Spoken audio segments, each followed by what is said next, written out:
What does it take to fundamentally reimagine the world? To look at everything you once believed in, nationalism, progress, even your own society, and declare it not just flawed, but a form of barbarism. This was the journey of Sayyid Qutb. His story is not a simple arc from secularist to radical. It is a deeper, more human story of a man relentlessly searching for a cure to the spiritual and political decay he saw consuming his nation and the world. His quest led him from the literary salons of Cairo to the suburbs of America, and finally into the darkness of an Egyptian prison. It was in that prison, facing torture and death, that his search crystallized into a new radical vision. He came to believe that true faith required not just personal piety, but a complete revolution against the modern world itself. His execution in 1966 was meant to erase this idea. Instead, it turned his personal struggle into a timeless manifesto, ensuring that his intense personal crisis would become a global ideological force. He is often called the godfather of modern jihadism, but this label obscures a far more complex and transformative intellectual journey. This is the story of Sayyid Qutb, not just the radical, but the literary critic, the romantic nationalist, and the political prisoner, whose experiences forged one of the most influential ideologies of the 20th century.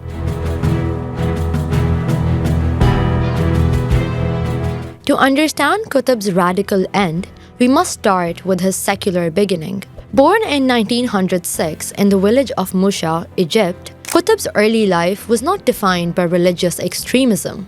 In fact, as a child, he famously hated the unhygienic conditions of his local Quranic school and ran back to the state school after just one day. He moved to Cairo in the 1920s, a city buzzing with intellectual and political fervor. Here, Qutb established himself not as an Islamist, but as a prominent secular literary critic and poet. He was deeply immersed in the world of letters, publishing extensively on literature and education. His early political stance was shaped by Egyptian secular nationalism, a direct response to British colonial dominance.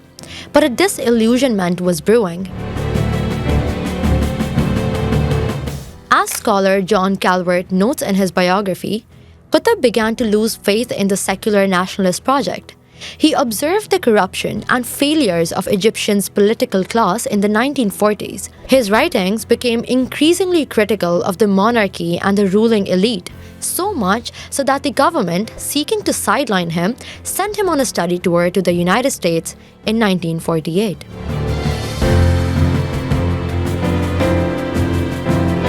Qutb's two-year journey to America was the crucible that confirmed his ideological transformation.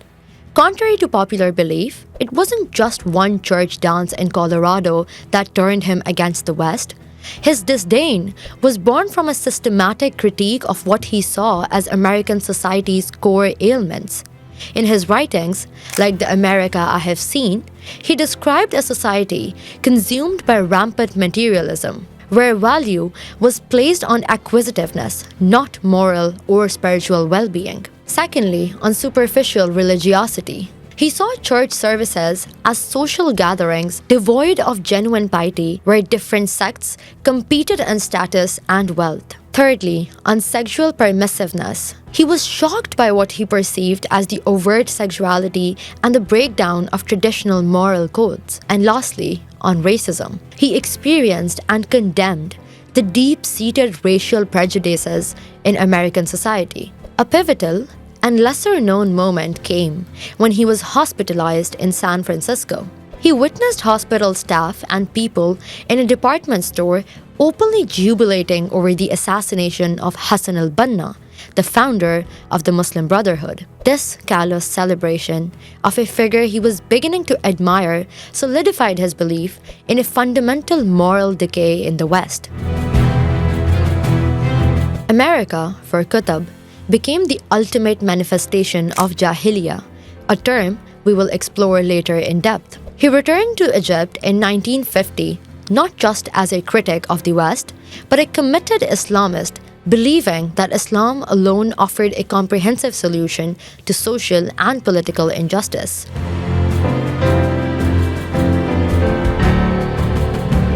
Upon his return, Qutb officially joined the Muslim Brotherhood. His book, Social Justice in Islam, written just before his trip but published after, became a fundamental text.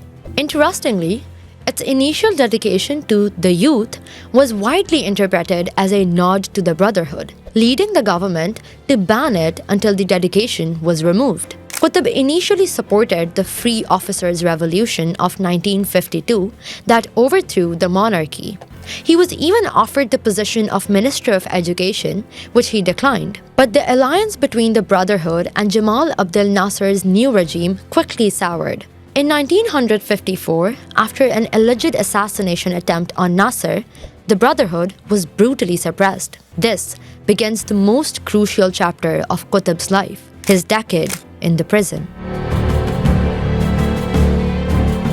The Tura prison was a house of horrors. Qutb and his comrades were systematically tortured. As scholar Ramazan Kilinch highlights, Calvert's research shows a clear link between this state repression and the radicalization of Qutb's ideology. It was in this cauldron of suffering that his most revolutionary ideas were forged.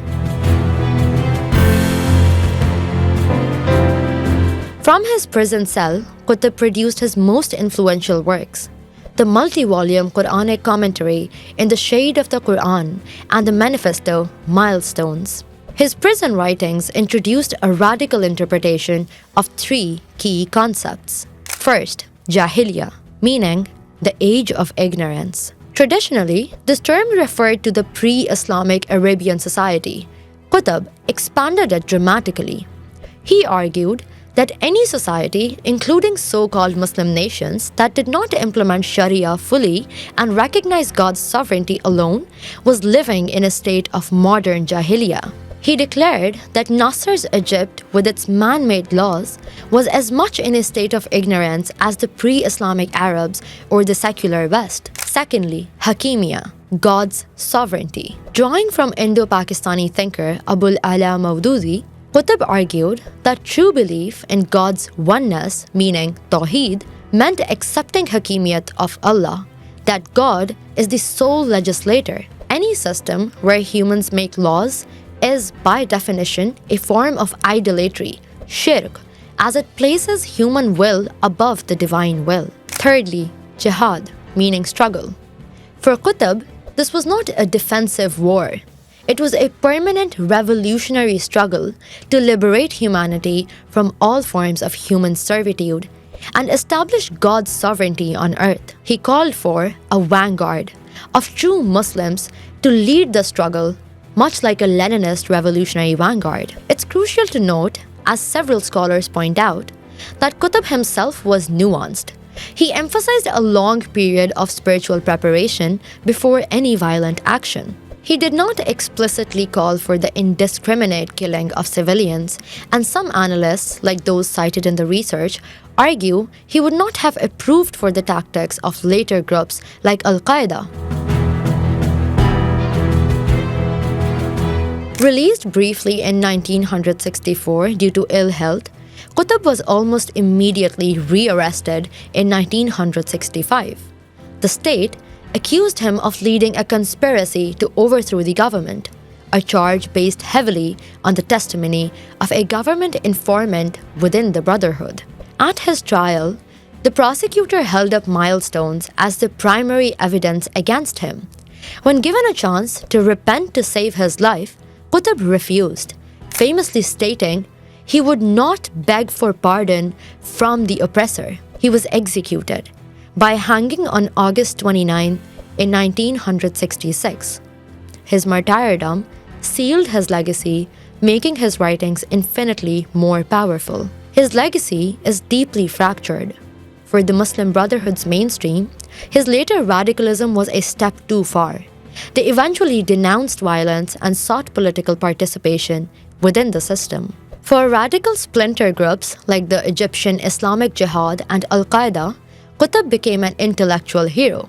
Ayman al-Zawahiri, Al-Qaeda's former leader, reportedly joined his first Islamist cell the year Qutb was executed. For scholars, he represents the powerful and dangerous intersection of state brutality, intellectual fervor, and religious revival. His life is a case study in how repression can fuel radicalism. Sayyid Qutb's journey from literary critic to revolutionary ideologue is a profound and troubling chapter in modern history.